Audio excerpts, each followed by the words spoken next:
So, to some extent, here you are connecting first with your sister. She doesn't have, from the United States, she doesn't have a way to contact your relatives in Chile. Correct. And then through Facebook, you connect with your brother who tells you, good news about relatives. And then you connect your sister to help her understand that things are okay. Correct. And to help her calm down in the situation. Correct. What a world we live in. Yeah.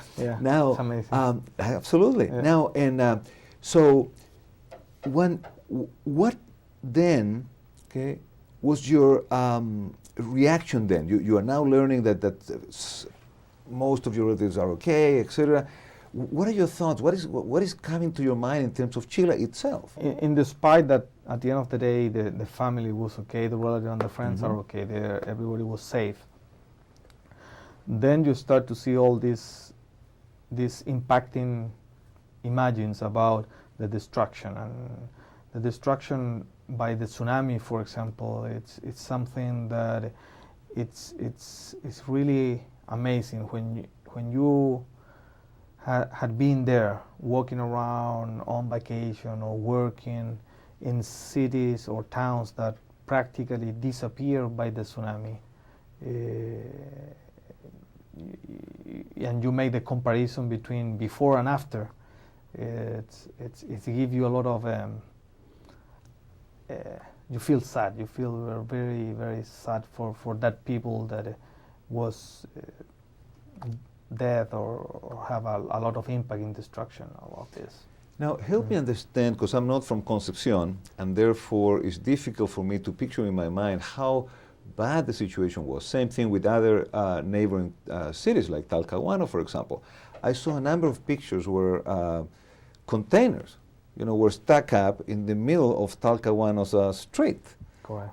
And you wonder how long or what's the length of the distance they travel from the shipyard, from the port to these streets. Yeah. Well, then that is the part that impact you as part of all this. In the case of Talcahuano, the tsunami impact with really big strength, and the way that is shown to a person that has been there is that these containers, that are in the port, and in the place that they stop, when you look the pictures, they stop like 400 or 500 meters inside the city, stopped by buildings, let's say, by the same building of the city.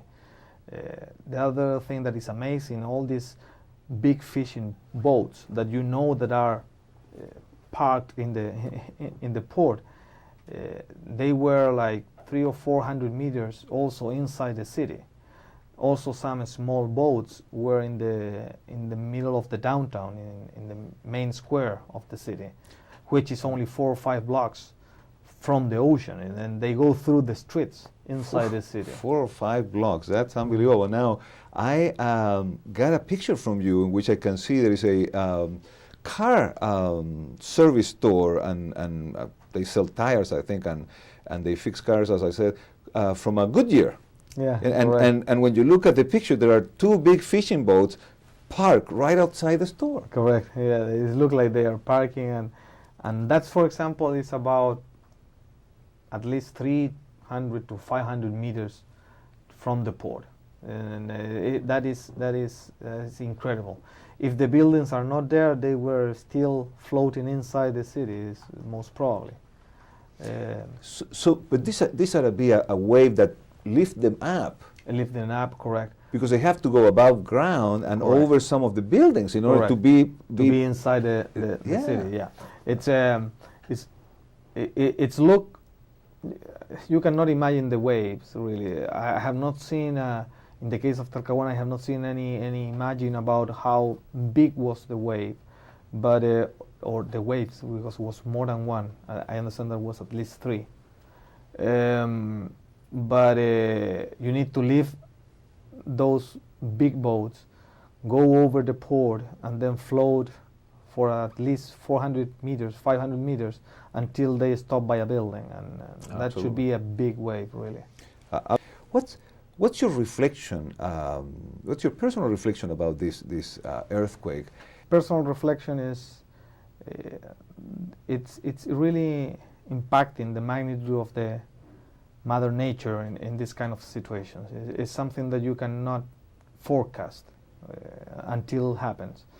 I think, in despite that Chile is an earthquake country, seismic country, we can feel that we are not totally prepared for this kind of magnitudes, and we still need to learn more to be prepared. We need to teach our society to be prepared, to be aware of this kind of situation. The other part is the social impact, the mass social impact. And I wanted to ask you that because I imagine that as a Chilean, you have seen some of the consequences or some of the after consequences of this disaster. What's your view on that? In Chile, there was some kind of second earthquake, the social earthquake that I call, in which people start to be, after 24 or 48 hours after the impact of the earthquake, people start to be concerned about their needs, let's say, their basic needs, and food, water, electricity, all that kind of safe needs and basic needs. The people start to react and panic and start to act in mass in a very complicated way. And there was a lot of vandalism in the second day, let's say, until the enforcement, how do you say, the enforcement police and military get to the street to take control. But that impact a lot. That impact, the reaction of the mass after the situation is something that obviously you are not used to that, and give another dimension of the situation of the earthquake.